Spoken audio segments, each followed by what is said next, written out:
రాష్ట్రం ఏర్పడినప్పుడు తర్వాత ఏమైంది? 26 జిల్లాలుగా వర్గీకరించారు. తర్వాత ఏం చేశారు? మళ్ళా ఈ సంవత్సరం 2025లోని 28 జిల్లాలుగా మార్చారు. ఆ జిల్లాల పేర్లు కూడా టక్కటక్క చెప్తారు కదా. ఓకే, స్వచ్ఛాంధ్ర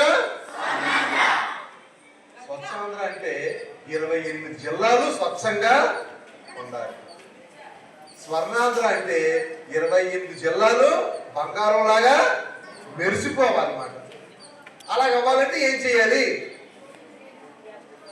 మనం శుభ్రంగా ఉండాలి. మన జిల్లా శుభ్రంగా ఉండాలంటే మన మండలం శుభ్రంగా ఉండాలి.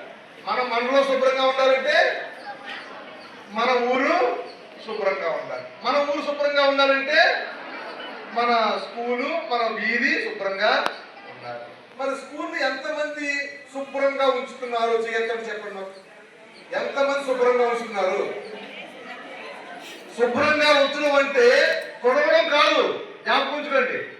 శుభ్రంగా ఉన్నామంటే అక్కడ తుడిచి శుభ్రం చేయడం కాదు. ఎప్పుడు ఈ ప్రకృతి శుభ్రంగానే ఉంటుంది. ప్రకృతి ఎప్పుడు శుభ్రంగానే స్వచ్ఛంగానే ఉంటుంది. కానీ దాన్ని చెత్త చేసేది ఎవరు? మనుషులు. జంతువులు కూడా కాదు, గమనించండి.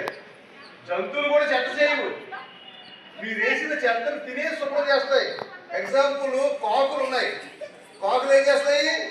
మీరు వేసిన చెత్త తినేసి శుభ్రం చేస్తున్నాయి.